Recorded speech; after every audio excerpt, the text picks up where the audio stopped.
Alright, Jack, we finally have a plan to neutralize Hitler. Finally! What's the plan? A bomb? Poison? Commando attack? Even better, we're going to turn Hitler into a woman. I think we should attack the Allies here. I think we should do it over here. I think we should have a tea party on the French coast. That's a great idea, Adolf. Care for some hot tea, Erica?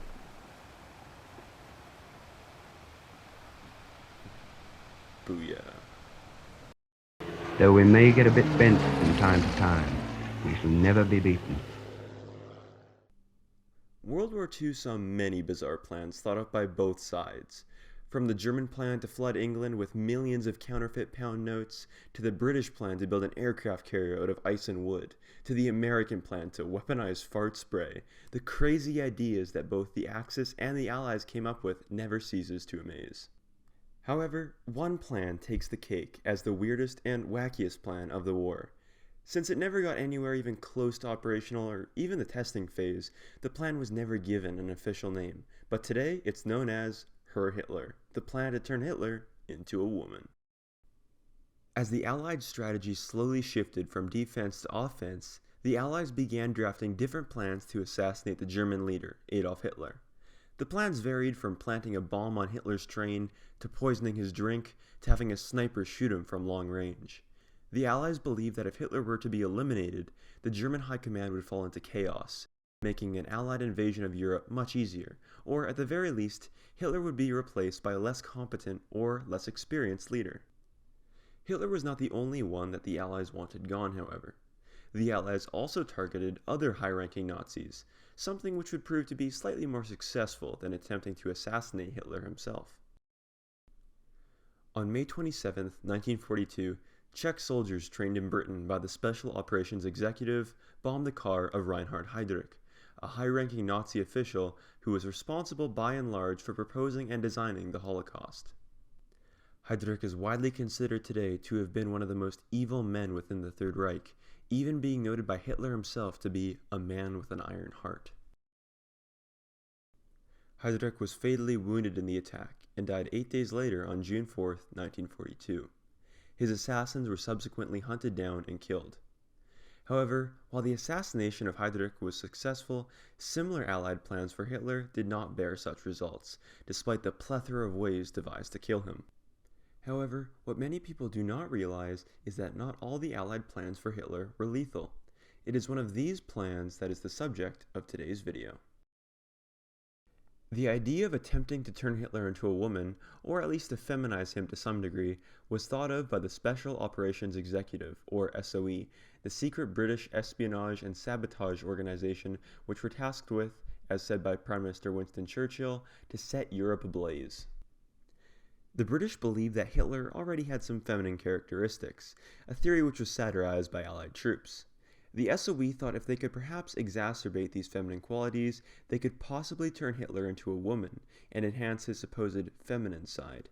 The British theorized that if Hitler were to be a woman, or at least more feminine, he would be less aggressive and perhaps easier to defeat, and more mild-mannered, like his sister, Paula Hitler, a secretary. They also believed that if Hitler's subordinates viewed him as feminine, they wouldn't take him quite as seriously. Alright, gentlemen, we will be attacking them from the east. Sir, you sound like my 4-year-old daughter. The plan was for British agents to smuggle estrogen, the female sex hormone, into Hitler's food, and gradually make him more feminine. Crazy? Yes. But it did seem like it could possibly work.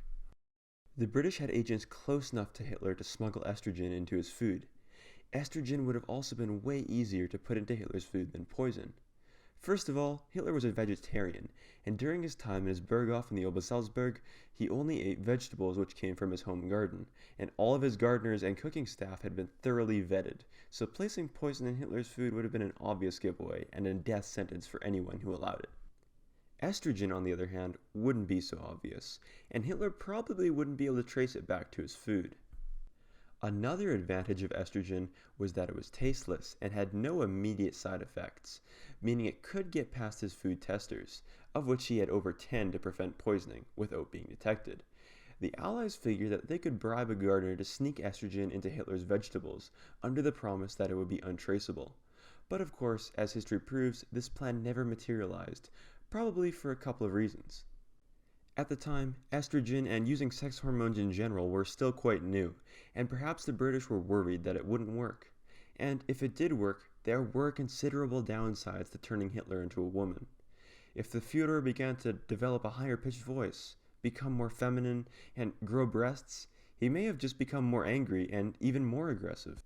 This, coupled with ridicule from his subordinates over his new attributes, could have possibly worked in the Allies' favor, but it could have also had negative consequences as well, and it appears the British weren't willing to roll the dice.